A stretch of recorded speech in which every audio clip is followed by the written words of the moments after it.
Hello, good morning.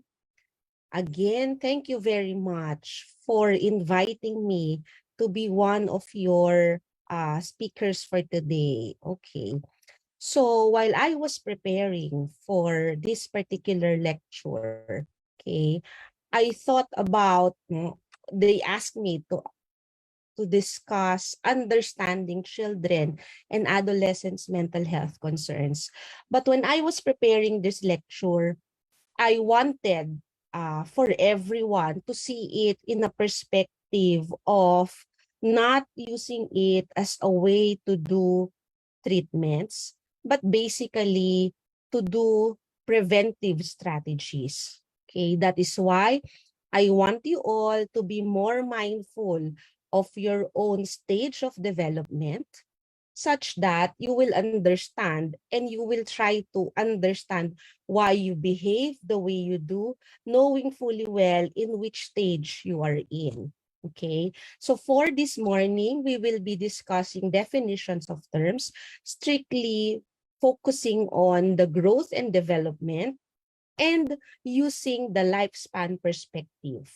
Okay, we move on to the periods of development so that you will understand where exactly are you in your stage of development, and then tying it up with a stage of development, a theory, made by Eric Erickson in terms of how we can relate in terms of our psychosocial situations, when we deal with other people.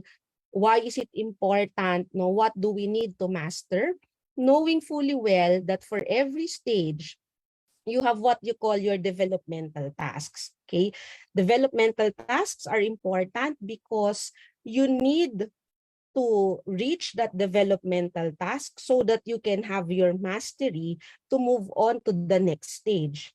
If you have a difficult time going through that particular developmental task, then the rest of your growth will actually be affected. Okay, that's why we will be discussing that. And then we move on to the results of the Youth Risk Behavior Survey, which was done for the past 10 years, picking up things that we would like to focus on. And of course, how can schools and parents enhance their understanding and facilitate better enhancement of everyone's mental health?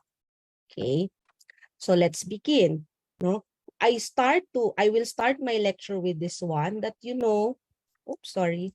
We are all in this particular situation. We are all living together, but we don't all have the same horizon, meaning that while we go through a particular situation, our own individuality, our own circumstances are actually the reasons why we behave and respond differently to things.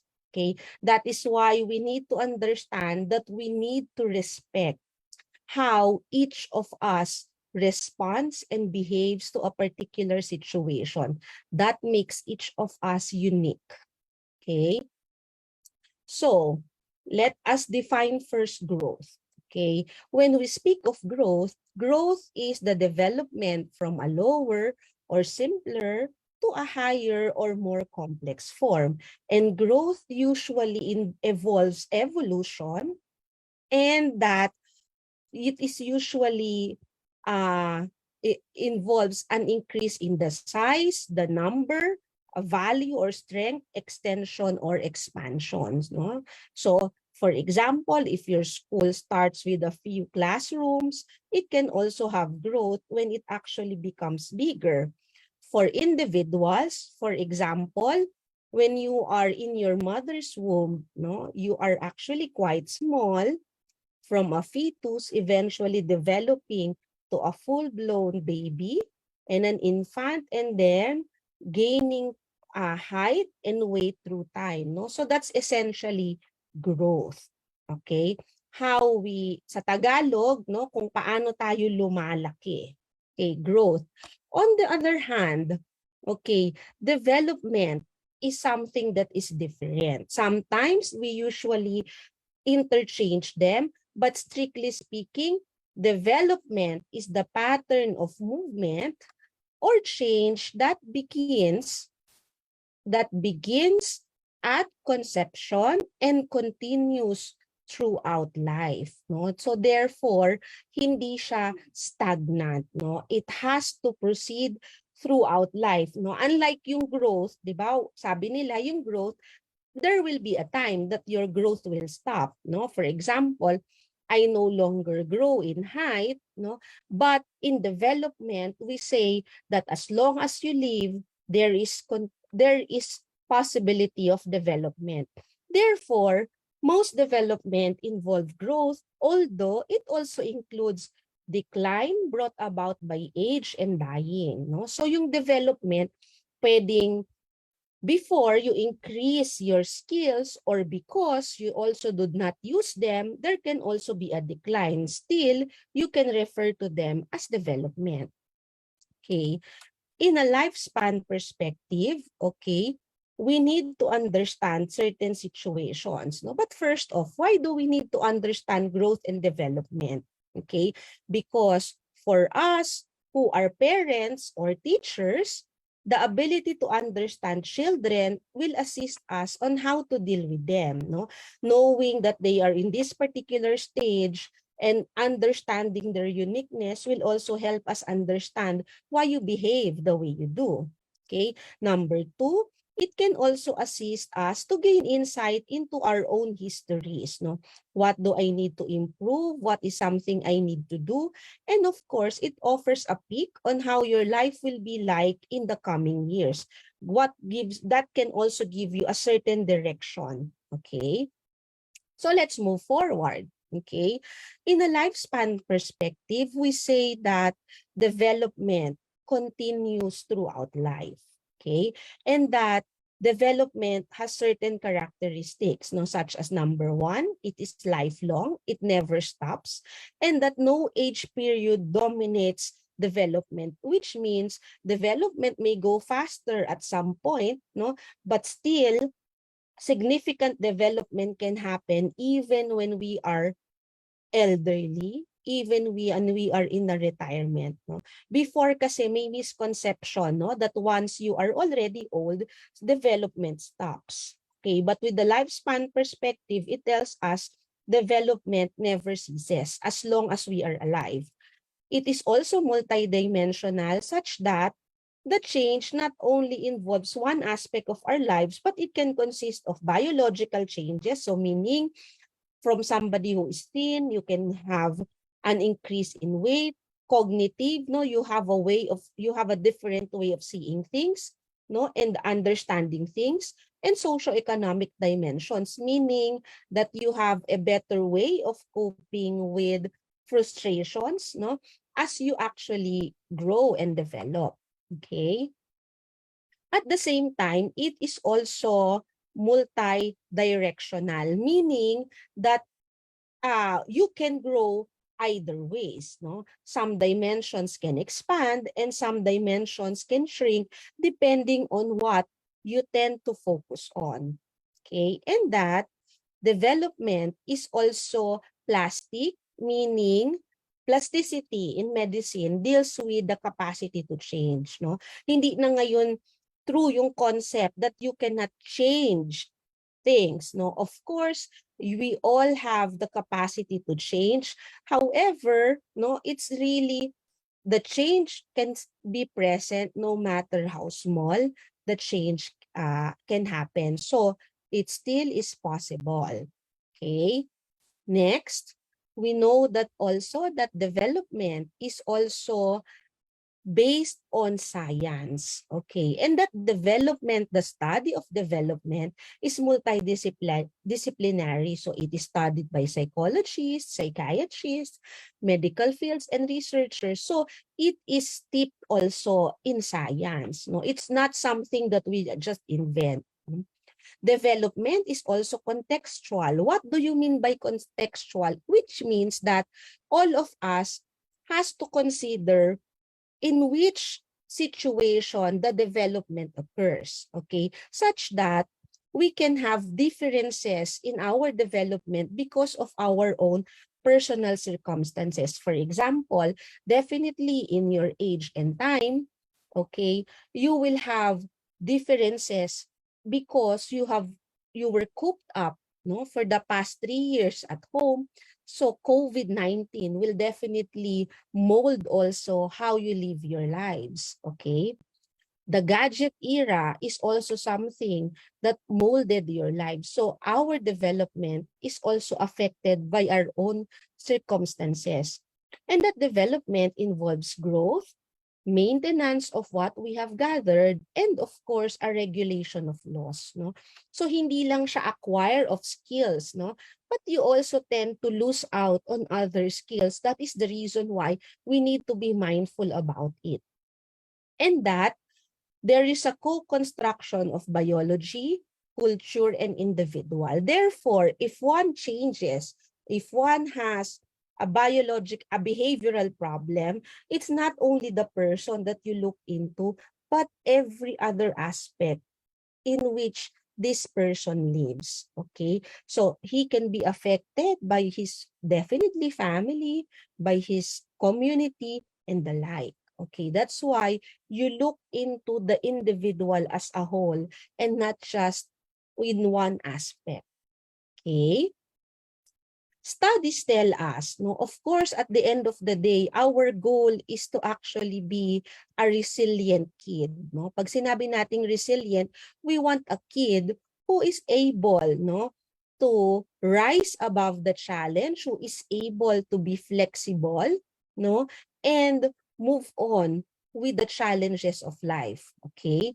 So, what makes a resilient child? Individually, we say that you have better resilience if you had a good intellectual functioning. That is the reason why we continuously need to go to school. A resilient child is one who is appealing, sociable, with an easygoing disposition. Okay, therefore, if you are inflexible, that will actually make you less resilient. A resilient child is somebody who is self-confident and a high self-esteem. That is why parents, it's very important that we continuously validate and provide praises to our children. An individual who is resilient has a lot of talents and has a faith in herself, in the people around her, and in her capabilities and in a God. Okay? For family, it's very important that you have a close relationship to a caring parent figure, and that resilience comes with authoritative parenting. When we speak of authoritative parenting, it's a type of parenting that the parent and the child has a regular communication. They both has chances for bargaining, and authoritative parenting provides warmth, structure, high expectations, and a strong sense of responsibility. Okay. Of course, you can have better resilience if you have socioeconomic advantages, definitely, because you can have access to medical care faster. You can have access to things that can help you to have better development. Okay. And of course, there is a growing connections to extended supportive family networks. No? So if you notice, in the pandemic, those who actually are better able to cope with the pandemic are the families who have these particular characteristics as well. How about looking into the community? A, a resilient child bonds to caring adults outside the family, has good connections to positive organizations, and attends effective schools. That is the reason why it's also very important that you appropriately choose the school that will cater to your children's needs. Okay?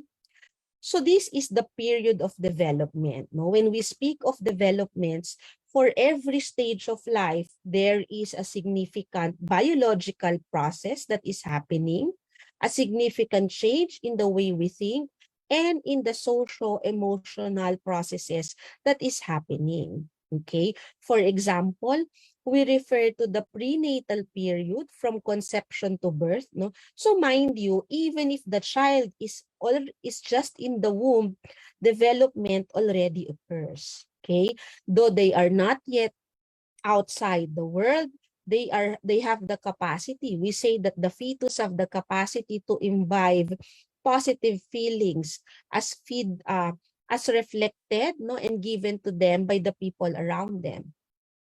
And then from the time that the child was born, after the first 2 years of life, we call that infancy. It's a time wherein the baby is very helpless, but at the same time has a very good opportunity for growth and development. Then we say early childhood for 2 to 5 years old. So those who are toddlers and in the preschool, and then middle and late childhood, it is a time for school and academic achievements. Adolescence is continuation of your academic achievements as well as abilities to interact with peers. Okay. And then once they reach 20s, you call that early adulthood. At least middle adulthood is 40 to 50s to 60s, and the late adulthood.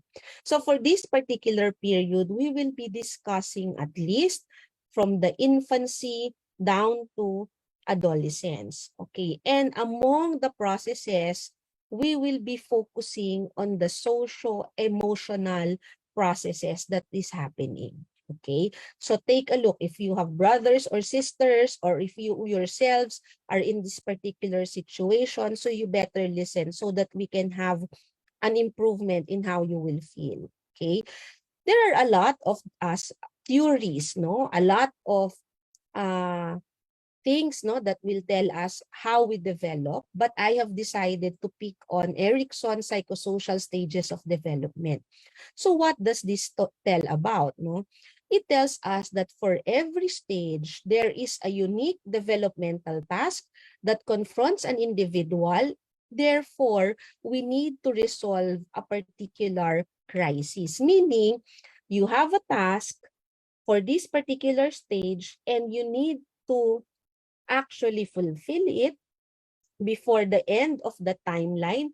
Otherwise, you will have a difficult time moving forward to the next stages. Okay, parents, you also be mindful, no, that if you notice that if your child is lagging in terms of development, it's very important that we call out, no, the behavior, and that we bring them to the necessary services so that they can be evaluated, no. So please do not be offended. For example, if your attention will be called by the school or the teachers, because we are doing this, no, to help your child accomplish their developmental task. Okay. So the crisis is a turning point that is marked by both increased vulnerability and an enhanced potential. No? So if you are unable to fulfill this one, you will be this one versus somebody who was able to accomplish it. Okay, and that the more successfully an individual resolves a particular crisis or stage, the healthier development will be. That's why I am teaching this to you, because I want you to be more mindful that in whatever stage you are in, it's about time to improve and correct them already. Okay, so let's start with the stages. Okay, these are the stages of psychosocial development. So from infancy, you have trust versus mistrust, autonomy versus shame and doubt, initiative versus guilt, industry versus inferiority for school-age children, and then identity versus role confusion for adolescents, intimacy versus isolation, generativity versus stagnation, and integrity versus despair for the adults. And notice that as you actually age, it also increases in complexity. Okay, that is why we really need to address your concerns very early on, because if, for example, at your age, school age, at grade 8, or grade 5, you are having a difficult time already, then if we don't address that, the rest of the stages will definitely be more difficult. Okay? So, let's take them one by one. Okay, starting with the infancy stage. Okay, what does it mean to have trust versus mistrust? Okay, for the baby needs to learn to trust their environment, meaning as a baby, I don't have any means of communicating with the world but to cry, right? But I will have the ability to learn that I can trust the people around me, and that is an important thing to actually understand as a baby. So how do they have that? Number one, they need to believe, they have a belief that their needs are important and that they need to feel loved and worthy of being cared for. Therefore, how do we do that? The baby and the caregiver should establish a very strong bond with their caretakers. They should also be given enough time to explore the world. Okay? So in essence, how does one develop trust? The knowing that the people around her or him will be able to cater to their needs. No? That is why if you have a baby and the caregiver changes frequently, it becomes a problem. No? If you are the caregiver and you are mentally being inefficient in the way you care for yourself, therefore you have to ask help because you need to be of good mental health for you to be able to take care of another individual. Okay, so how can we establish trust? How can we help a child have a trusting environment? Number one, you offer calm and consistent care. You offer their needs, you meet their needs whenever possible. So it's not true, no, that you don't hold and cuddle babies, no, when they cry because they will get used to it. Okay, note that cuddling and holding the baby will not make them sabi nila, no, in the adults terms, no, in the vernacular, they will get used to it, no, masasanay, no. But note that holding them, cuddling them is a way to make them feel love. As such, it's also important that you maintain their schedules and rituals such as bedtime, bath time, and meal times in order for them to feel secure. Because if you have a schedule as a caregiver or a caretaker, you will also have better understanding, better predictability of what the child will need at a particular time. No? So that is why it's very important to actually be consistent. Okay. Next, we also need to talk to them even though they may not understand the words, because by talking with them, we continuously stimulate them with sensory inputs and they will realize that people are actually there for them.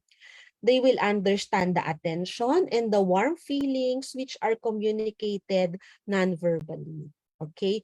And that it's also very important to provide a safe environment for them to explore. Therefore, if they are exploratory, no, if they are actually crawling, allow them to do so because that is very important for their growth. Okay? Next, okay, we move on to what we call the toddlers. Okay, anong sabi natin sa toddlers? They are the terrible twos. Okay, so what do we need to do? These are children, no, ano yung tasks nila? They become more independent because at the end of the day, no, at the end of that period, before 2 years old, they want to establish autonomy. They want to establish their independence. No? So they begin to see themselves as separate from the parent and they start to learn to own things. That is why they are referred to terrible twos, because it is now a time that they learn that they can actually have certain things, no? Therefore, a child, okay, will actually take away things at some point and consider them their own, okay? Therefore, at this particular stage, you don't expect them all the time to share simply because they are actually just trying to understand their abilities to own certain things. They continue to explore the world, and they begin to identify feelings and express them in appropriate ways. If you do not allow them to explore, if you do not allow them to do the things that they want and to be more independent, you will have a child who will grow up with shame and doubt, meaning that you will have a child who will often doubt his or her own capacity. Okay? So, as a toddler, what can you do? No? We say no that the more important one is setting limits. No? They are terrible tools, yes, but how do we balance exploration and setting limits? Number one, you baby-proof your home so that they can explore. Okay? Number two, you set firm limits around safety issues. So yung sockets, yung mga sides of the door has to also be in place. And recognize that no is the beginning of separation and self-assertion. Children at this age will always say no.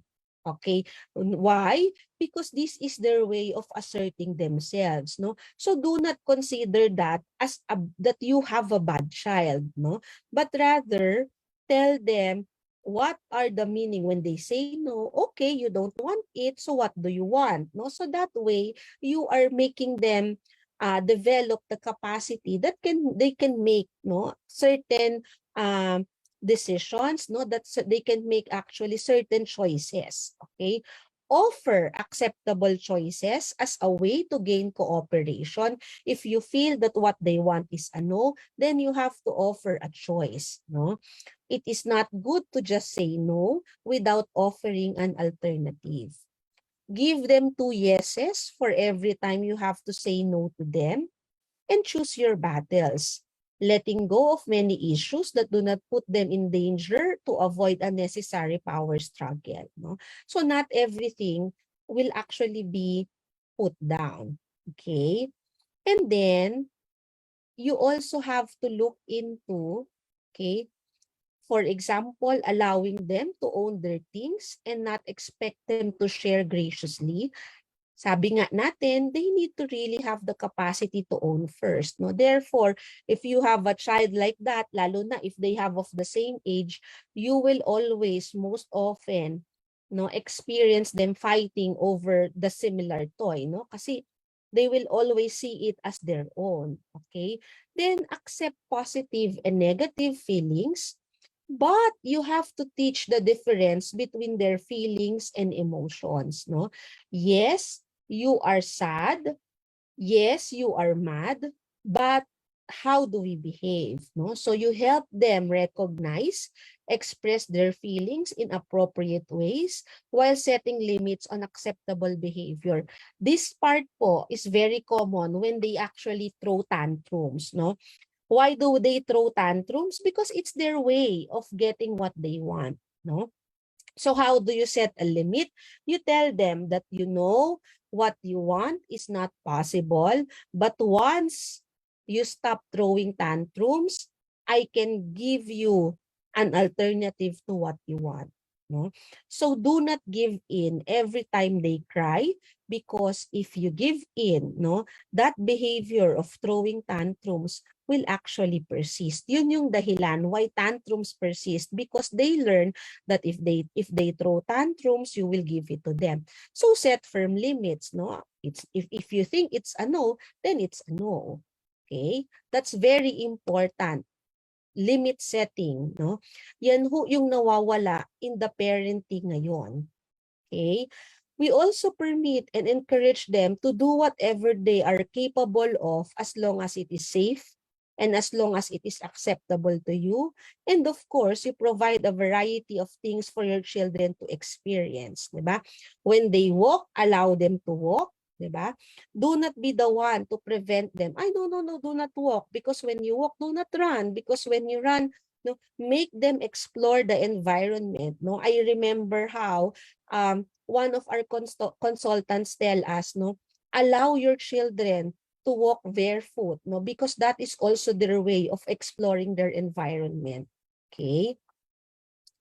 Then we move on, no? So once you have that child develops a sense of autonomy prior to going to school, you now have what you call initiative versus guilt. So notice that preschoolers have a tendency to plan out, engage in a task. No, they are usually the ones who would like to be very helpful at home. No? However, when they try to be helpful at home, most of the time, they tend to delay the completion of a task because, you know, they have still very small hands, they have yet to manage doing certain tasks, but allow them to help you because by allowing them to help you, you develop initiative. Okay? If you tell them that you need to stop because you are actually delaying my abilities to finish, what you end up is having a child full of guilt. That I am not competent, that I am guilty of causing this bad thing to another person. Okay? So you don't want a child like that. Okay? Preschoolers explore their world and discover how it works. They can also learn to use power, and they can learn behaviors that have consequences. So at this point in time, you can actually provide consequences already. Okay, they also need to acquire socially appropriate behaviors. No? That is why between a toddler and a preschool, mas malaki na yung demands natin for these particular children. So how do you set limits? Follow through with appropriate consequences to teach about cause and effect and to teach children to be accountable. Okay, how do you provide consequences? The most commonly recommended one is a timeout, no?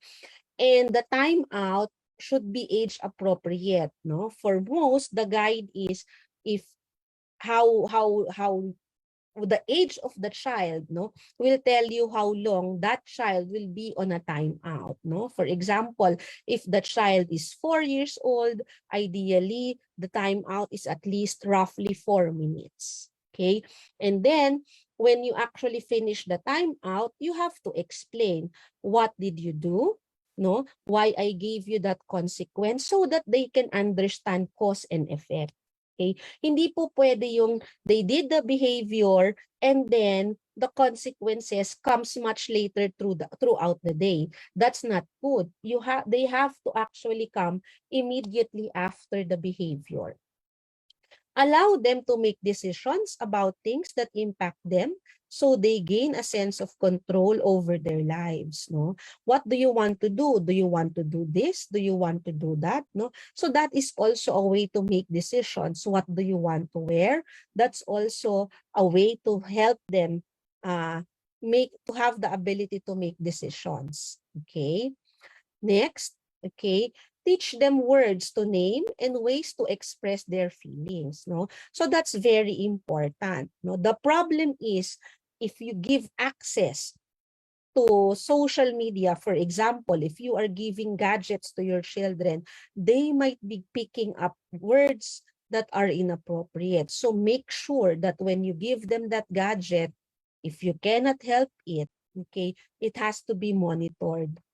Encourage make-believe play while helping them to distinguish between fantasy and play. So in these particular stages, play is very important. Okay, support their involvement in activities that interest them and always validate them for the work that they have done. No? Very good that you are able to finish one painting, an artwork, etc. And then provide information about the world. Most of the time, this is a time when children will always bombard you with whys. Every sentence is accompanied by a why. Okay? Tiring as it may be, please continuously answer them with sound information because that is how they will learn about the world. Okay? What else can you do to improve your development of a preschool child? Correct misinformation. If you hear a word that they uttered, and that is something that is unfamiliar or probably something that should not be said, ask them, how did you get it? Do you understand what it means? And then correct them. So do not immediately get mad, okay? But tell them why it is wrong, okay? Answer questions, give them freedom to explore and experiment, no? Unfortunately, when they experiment, no, so sometimes they will pour the milk, they will pour the water, etc. Just tell them, no, you see what happens if you do that, no? That is why I am telling you not to do it at that point. No, sometimes kasi they really need to see for themselves ano yung consequence of that particular act. And then you also encourage relationships with peers. No, that's why in the pandemic, when it was difficult to catch up with others, no, we encourage them to actually have play, no, or you connect them with their peers as well. Okay. How about, no, for school age children, what happens now?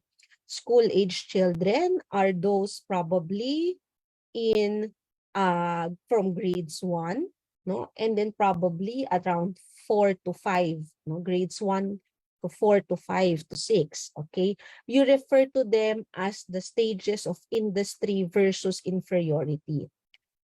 You go to school, definitely the skills that you have increase, no? So you master more difficult tasks, accept and follow rules and internalize them.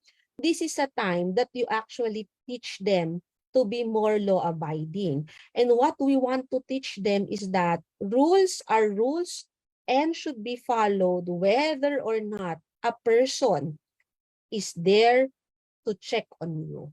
No, you call that self-regulation. No? So that is also one way to develop responsibility. Unfortunately, for most of the kids now, the sense of responsibility is not as enhanced. Okay, learn many new skills, including social skills. So how do you teach them to master difficult tasks? You tell them, no, while it is true that you are having a difficult time, no, as long as you try hard enough, no, you will be able to actually understand it in time or do it in time. Select adult role models of the same sex. Okay, continue to learn how the world works, increase their independence, enhance their ability to reason, and become more cooperative. No, so this time around, you make them understand. So why did you do it? No, why do you think? What do you think I should do about that problem? No, so you can understand how they think. So you listen to them. Okay. And then, okay, what is another important thing for school-age children is to allow them to see the results of their behavior by imposing appropriate consequences and following through with the consequences. So similar, no? And the consequences should be the same for everyone, should also be the same for all the members in the family, no? Yung problem kasi, if one is stricter than the other, it will actually divide the household. Okay? Set negotiable and non-negotiable rules. No? For example, in our family, if you do something wrong, I will understand, I will have more gentler consequences if you tell me the truth. Mom, it is me who broke the glass, etc. I broke it because I was playing with a ball, I hit it. No? So if you tell me the truth, consequences will be gentler. Of course, there will be consequences, but it's not something that was intentionally done. However, if you tell a lie, for example, to get away with what you have done, then that is a no-no and you will have greater consequences. No? So among families, you set what is a significantly negotiable consequence versus a non-negotiable consequence. No? Let them make decisions about things that affect them to the degree that their judgment allows. No? For example, You want to send them to a particular summer class, no? So you make them choose, because at the end of the day, they will be the ones, no, who will attend to that particular class, no? So do not choose just because you wanted them, no, or you envision them to be ballerinas in the making. But if they don't want that, and they do, let's say for example, they want self-defense classes, then allow them to make that decision. Point out what is real versus fantasy, especially for those who have gadget access, and encourage children to report events accurately. No? Especially for behaviors that are not good. For example, when they tend to take away things, no, so you have to make them understand, no, that taking away things is not good, etc. Because if you allow those small behaviors to be left unnoticed, then that will become a problem, and that will happen even when they actually get older, no. So you have to call out for their behaviors. Okay, next, what do we do? Assign chores to encourage cooperation, responsibility, and feeling that they are part of and are needed in the family. If you have children who have varying ages, no, you can actually um, spread out the responsibility. For example, kuya can actually assist the younger one in doing the homework, no? So that way you also develop, no, kuya's ability to actually teach, no? So much so that you only look after if the task is done, no? I remember when I asked, no, I have three boys, no? So I asked the two boys, when they are actually, you review each other, no? So the advantage is that when they review each other, one boy will actually learn also the task of the other, no? However, when I was hearing them, no, I feel that there were times, no, that they were asking very difficult questions, no? So if that is the case, then you also call them out, no? So, oh, it's not that important, so you also teach them, okay? Make sure that they are doing their chores, no, even if you have a helper at home, okay? Because that is one way of encouraging industry, okay?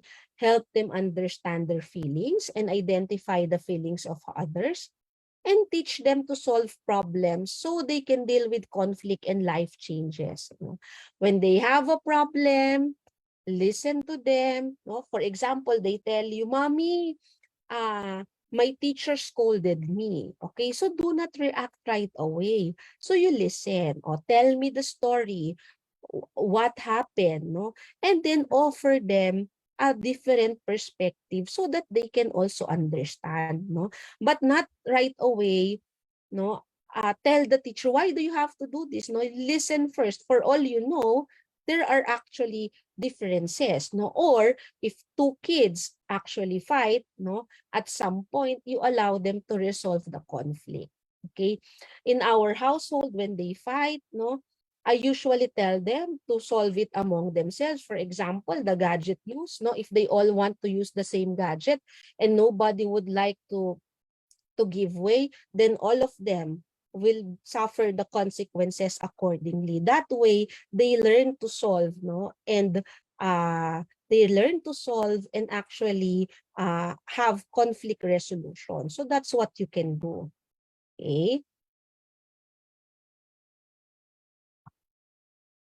How about other aspects? So encourage activities that reflects their interests, no, not only for the summer, but hopefully a continuing interest that you can follow through. Build skills, increase confidence, and a sense of accomplishment. Allow, encourage, and help them to finish tasks. Praise them for trying to do things. Be a reliable source of information. That's very important, no? Especially sex education. Okay? They will always be curious about things. Do not stop that curiosity, but answer them matter-of-factly. Because if you prevent them from learning, you cannot stop that curiosity, what they will do is look it up into the internet. The problem is they might actually learn something that is not reliable there. That is why they tend to acquire skills that are not good or behaviors that are not good. Therefore, you actually help them out, understand that. Provide time with friends, introduce them to role models other than their parents. Okay? And then, okay, this one for adolescents, no? You note that the adolescence is quite a very, very challenging time because this is also a way to establish their own identities, and they actually try to separate emotionally from parents, no? You see that as a child, no? When you used to have a child hovering with you in the bedroom, once they become adolescents, they will no longer be with you, no? I remember before, no, when they were younger, when I told them we will have a staycation, everyone will raise their hand, no, and would want to be in that particular staycation. But now we allow them, no, do you want to come? If they don't, it's okay, no, because that is part of actually negotiating. Do you want, we will be going out, do you want to go out, no? And if they opted to say no, then it's okay. But of course, there are also certain situations that it's not okay for them not to join. So it's actually important that you establish that. They also have a time to experiment with different values and decide their own values. Therefore, it is a very it's a time wherein parents, you are expected to be more active in your children's lives, no? It's not true that once they reach adolescence, your presence is no longer wanted. All the more that you should be here, because they also learn how to relate to the opposite sex, and with that comes questions about sexuality. With that comes questions with substance use, including the culturally accepted ones: smoking, vaping, and drinking.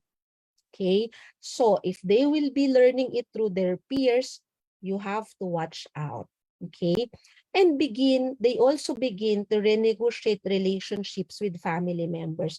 Often, it is when their development, no, was left to their own that becomes a problem, no? Kasi if you are not present even when they were younger, it will be difficult when they reach adolescence. That's the time your presence will actually bug them, no? That is the reason why if you can have setting of limits, it has to start the earliest possible time, because once you reach adolescence and you have yet to set limits, it will be difficult to set it, especially at this particular time, because they are also in a significant emotional turmoil. Okay? So, what can we do as parents, as educators, to develop, no, to help develop their stage, no? Gradually turn over decision making to your teens. Allow them to make decisions about things that affect their lives, no? I remember one very important struggle for this particular age group is when they ask you if they can attend parties, no? Or if they ask you, Mom, can I go out, no? Can we go to the mall? Okay? So it depends, no? If you feel that you can trust your kid, we allow them, no? However, there has to be certain rules, no? For example, when they attend a party, I told my son, no, that you're not supposed to drink in a party simply because you are still underage, no? But for example, if you are in a family gathering, no, where we can see you, you can take sips, but you have to ask permission from us, no? The reason why we do that is because when my child gets drunk, for example, at least I will be able to see, he will also be able to see until how many bottles he can take, no? But not with peers, no? Because it's difficult, because you do not expect peers to be as responsible yet, okay? So that way, they can make the necessary decisions, okay? Match their increased judgment and responsibility with increased privileges. For example, if your child asked to go out, okay, and then you ask what time will you be coming home, if they are able to come home at that particular time, commend them for that and give them increased privileges because they have proven themselves to be worthy.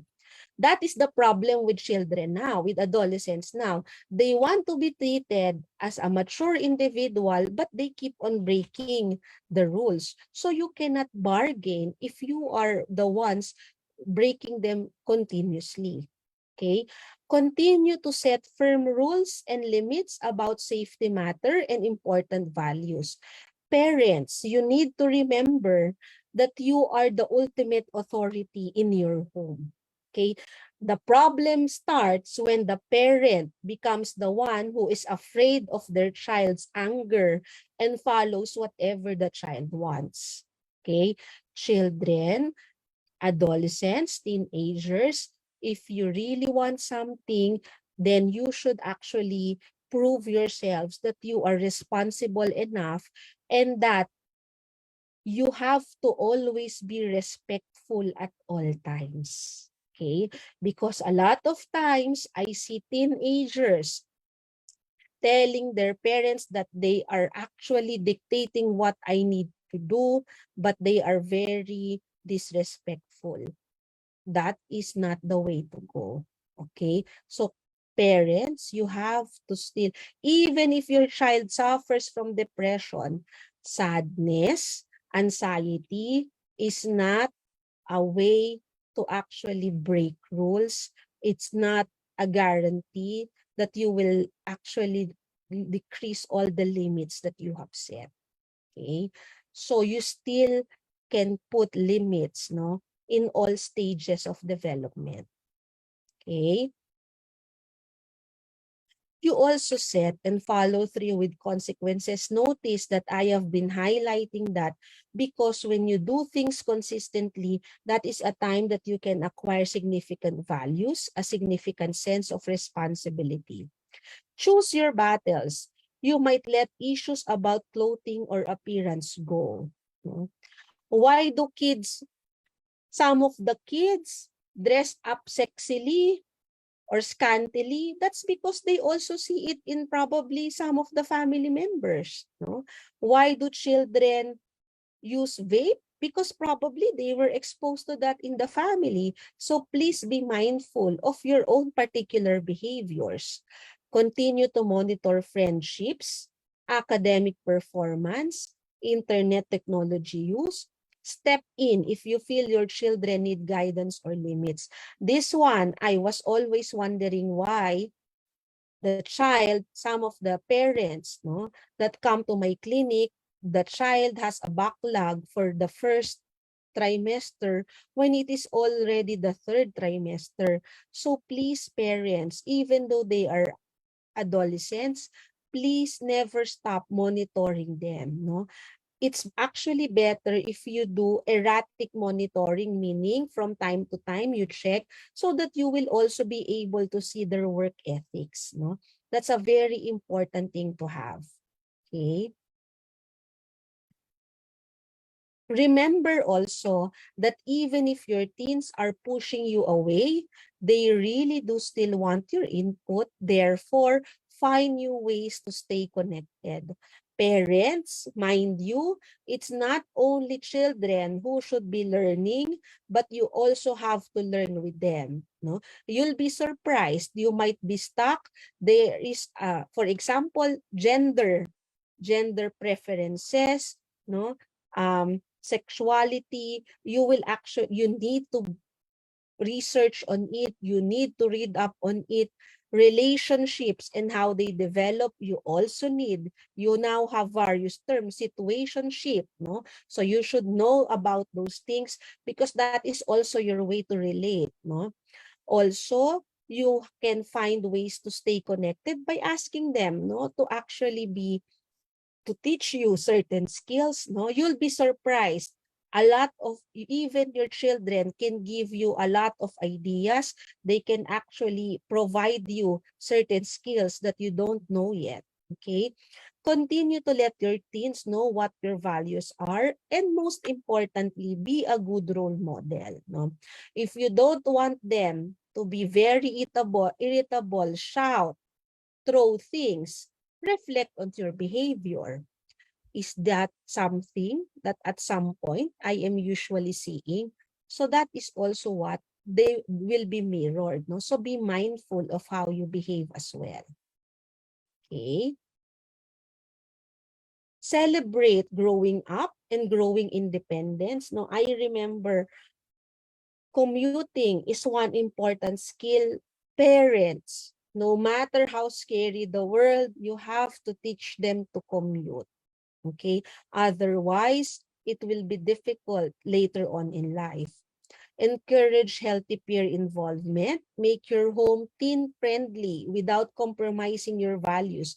I usually ask my children, no, it's okay to invite your friends so that I can also see, no, how they interact with each other, no. And then if I hear, no, that they are actually talking about something which I don't like, then I call out the behavior for my child. Okay. Support involvement in activities that interest your teen, no? But of course, there has to also be a limit, no? I remember how recently, no, some of my co-parents, no, went out to be with their child to attend the Blackpink concert, no? So if it's really very expensive, it's something that you cannot afford, then put your foot forward. But if you feel that you can afford it, probably you can split the cost, no, so that they will also have a sense of achievement as well, no. So that's how you also develop being financially more in tune. Okay, so how about the situation now, no? What are the concerns that our youth of today has been going through? Okay, the Youth Risk Behavior Survey is a survey that is done periodically in the States, in the United States, that provides surveillance data on the 10-year trends on health behaviors and experiences among high school students related to adolescent health and well-being. So for this particular report, they studied 2011 to 2021.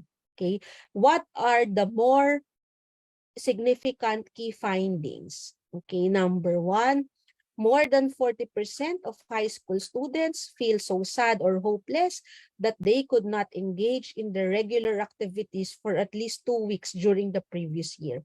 You have to remember, this is probably brought about by the COVID pandemic. Okay, that's why you also have to be with your children, no? Understand, are they sad?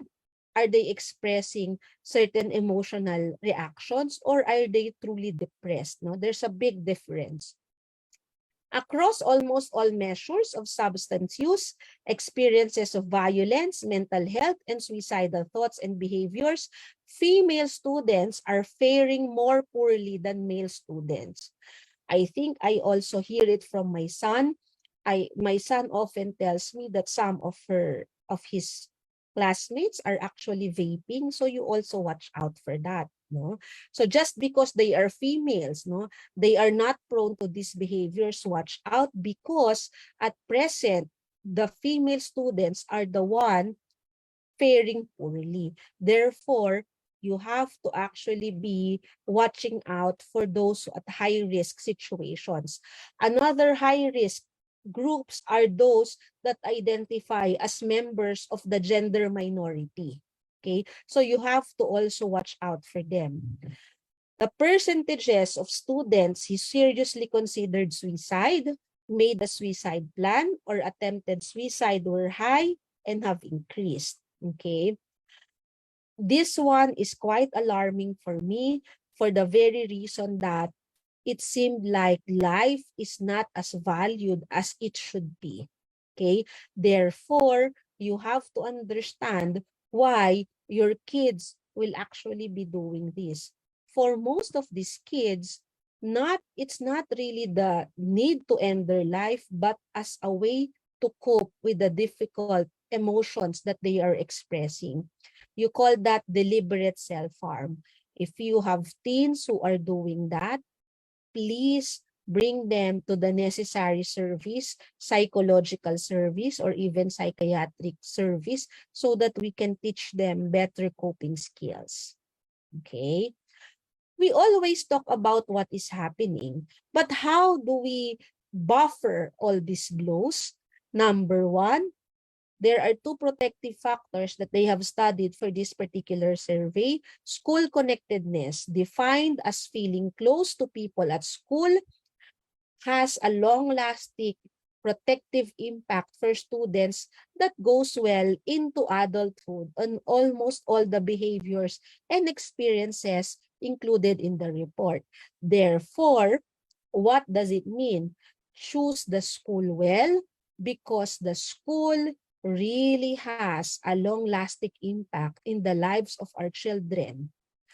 Parental monitoring, defined here as parents or other adults in their family, knowing where students are going, who they are with, is another key protective factor for adolescent health and well-being. Okay? Therefore, parents, please be more active in as even as your children age, all the more that you should know what they are doing and who they are with. Okay, because that will actually know and make them feel that they are loved. Okay, for schools, what can you do to actually improve? No, the CDC has three key strategies to help improve the school environment. Number one is quality health education. Number two, providing the health services. It may not be always present in a particular school, but please note that it's important that you have the necessary service. Developmental pediatrician, that's very important to have a connection. Psychological services, that's important. Access to psychological testing, that's also very important for schools. Psychologists, psychiatrists, and of course, providing also medical concerns. No, that's very important to have. At least when you have them, no, even if they are not included in the school, you can actually refer them to the necessary services. And of course, it's very important to have a safe and supporting environments. Why do we need to have them? Because based on their studies, it tells us that having quality health education, having good health services, and safe and supportive environments improves mental health and lowers sexual risk, substance use, suicidality, violence, and bullying within the school. Okay, so how do you have quality health education? It has to be age appropriate. It has to be culturally relevant. It has to be medically accurate, taught by qualified and trained teachers, and based on a strong health curriculum. I was listening to Teacher Rochelle, and you are, I think, in a very good school that has quality health education. So congratulations for that very good one. Okay. How do you also espouse a safe and supportive school environment? Make sure teachers have the training they need to manage mental and behavioral health issues, no? To not invalidate the feelings of students, to not easily get angry, no? This is a very difficult task to do, no? To not be easily angered, but at the same time, to set firm limits. Deadlines are present because they serve a purpose. If they cannot meet it, then we have to do the bargaining and understand why. Okay. Provide opportunities for positive youth development, including school and community service programs and mentoring. That's very good.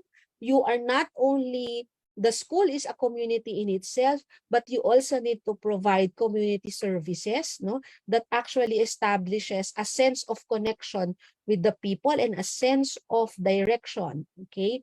Ensuring that schools are safe for the most vulnerable youth through anti-harassment policies, providing safe spaces, inclusive clubs, and professional development. No, it's important to lay down the rules. No, just because we are making things more flexible, it's also important what are the rules that you have, and people has to follow that.